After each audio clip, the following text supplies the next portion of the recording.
నమస్తే. శ్రీ పరంజ్యోతి భగవతి భగవాన్ అద్భుతాన్ని చూద్దాం. తమిళనాడులోని ఈరోడ్ జిల్లాకు చెందిన విజయశ్రీ గారు తనకు జరిగిన అద్భుతాన్ని ఇలా పంచుకుంటున్నారు. ఇటీవల నా కొడుకు అజయ్ తన స్నేహితుడి పుట్టినరోజు వేడుకలలో పాల్గొనడానికి బైక్లో ప్రయాణించాలనుకున్నాడు. అయితే ఒక జ్యోతిష్కుడు అజయ్ చెడు సమయాన్ని ఎదుర్కొంటున్నాడని పేర్కొన్నారు. కాబట్టి మేము అతన్ని ద్విచక్ర వాహనంపై సుదూర ప్రయాణం చేయడానికి అనుమతించలేదు. అతని భద్రతను దృష్టిలో పెట్టుకొని అతని కోరికను తీర్చాలని కోరుకుంటూ మేము ట్యాక్సీని ఏర్పాటు చేసి అతన్ని వేడుకకు పంపించాము.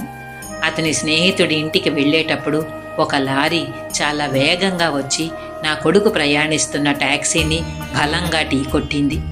ఢీకొన్న ప్రమాదం చాలా తీవ్రంగా ఉండటంతో వాహనం ముందు భాగం పూర్తిగా దెబ్బతింది. అది చూసిన వారు లోపల ఉన్న ప్రయాణికులు ఢీకొన్న తీవ్రత కారణంగా తీవ్రంగా గాయపడి ఉండవచ్చు లేదా చనిపోయి ఉండవచ్చునని భావించి వారిని రక్షించడానికి పరిగెత్తారు. ఆ సమయంలో నేను శ్రీ పరంజ్యోతి భగవతి భగవాన్ వరదీక్షమాల ధరించి 21 రోజుల పవిత్ర వ్రతాన్ని పాటిస్తున్నాను.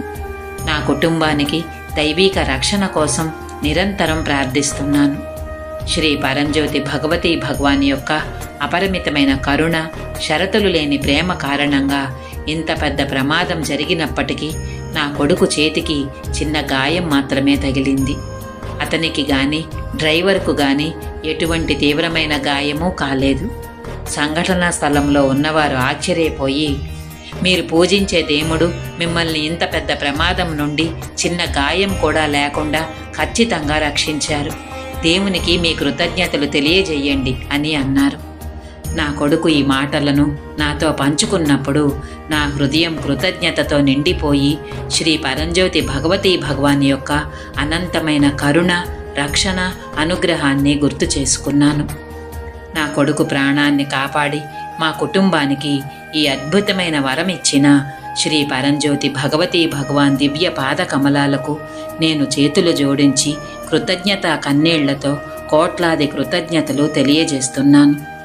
జై బోలో రక్షణ కవచ ప్రదాత శ్రీ పరంజ్యోతి భగవతి భగవానికి జై.